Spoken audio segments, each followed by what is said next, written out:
सबको मार दिया गया। किसको? मेरे छोटे भाई को। किसने मार दिया? भाई, भाभी और पिताजी ने, है ना? ऐसा आपके पास कोई सबूत है? जी सबूत है, सब कुछ है। तो आपने पुलिस कंप्लेंट की? सर सब प्रभु जी मैंने सब कुछ किया, सबने बोला, पर उसका कोई, क्योंकि इतना पैसा है वो सब शांत हो गए। अभी इसके बाद 2 साल हुए माँ को, ठीक है ना। माँ को मैंने बहुत तकलीफ में थी, मैंने सोचा कभी कि मैं आश्रम ले जाऊँ या अपने घर ले आऊँ, तो धमकी दी गई कि अगर तुम बेटी के यहाँ गई तो अपनी प्रॉपर्टी लिखवाने जा रही हो, तुम वहाँ नहीं जाओगी, वहाँ गई तुम तुम्हारे पैर काट देंगे, तुम्हारी बेटी को भी मार देंगे, उसके घर वालों को मार देंगे। बेचारी इसको कितना हम बुलाए, उसके भाई बुलाए, पर वो नहीं गए। अब एक बार जब वो भाई के पास गई तो वहाँ पुलिस लेके, मतलब उनके पति और बेटे पहुँच गए। उन्होंने बोला कि ये चोरी करके, क्योंकि उनकी सोने चांदी की दुकान है, बोले 3 किलो सोना लेके गई है, पैसा लेके गई है। भाई पे भी इल्ज़ाम लगाया, उस पर भी लगाया, बेचारी वो लड़ी।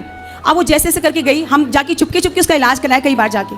हमने कहा चलो मम्मी, बोलते बेटा हम पति इसके पास, अब इतनी दिन तो कट गई, अब थोड़ा और बची। अब उनका पति का और मतलब बहू का संबंध सही नहीं, अब वो बता रही है सबको, और सबको पता है, सबने देखा है ये गलत हो रहा है। अच्छा, अब वो पर उन्होंने पुलिस में क्या बोली, वो पागल है, सबको बोलते वो पागल है, ठीक है ना। ऐसे करते करते प्रभु जी उनको भी मार दिया गया। किसको? मेरी माँ को। माँ को साइन करवा, नहीं बोला साइन करो, नहीं किया। मैं जितना भगवान को भजती हूँ, मैंने उनको, अपने भाई को भी बोला कि भगवान से बढ़ के कुछ नहीं है। निधि बन के बहुत से उन्हें, मैं क्योंकि मैं वृंदावन से बहुत जुड़ी हूँ, अपने कान्हा को ही, मेरे पति है तो भी मैं अपने कान्हा को पति मानती हूँ। उनको भी बोलती हूँ कि तुम स्त्री स्वरूप हो, क्योंकि हमारी मीरा जी बोलती थी कि सब स्त्री स्वरूप हैं, एक ही पुरुष और परम पुरुष कृष्ण।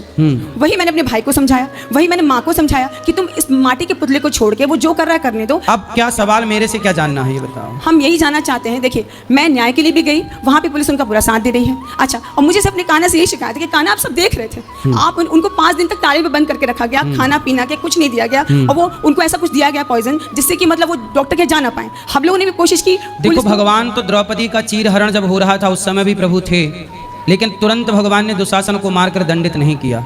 अभी तो चीर चुरा, अभी तो अत्याचार कर, एक आखिरी टाइम बाद में आएगा। ऐसे जो व्यक्ति पाप करता है भगवान उसे रोकते नहीं है, तू कर, तेरा घड़ा जब भरेगा तो इसका परिणाम आखिरी में मिलेगा। तो आप भगवान पे भरोसा रखिए, जो गलत होगा यहाँ की अदालत न्याय ना करे पर ईश्वर की अदालत न्याय जरूर करेगी। भगवान पे भरोसा रखिए।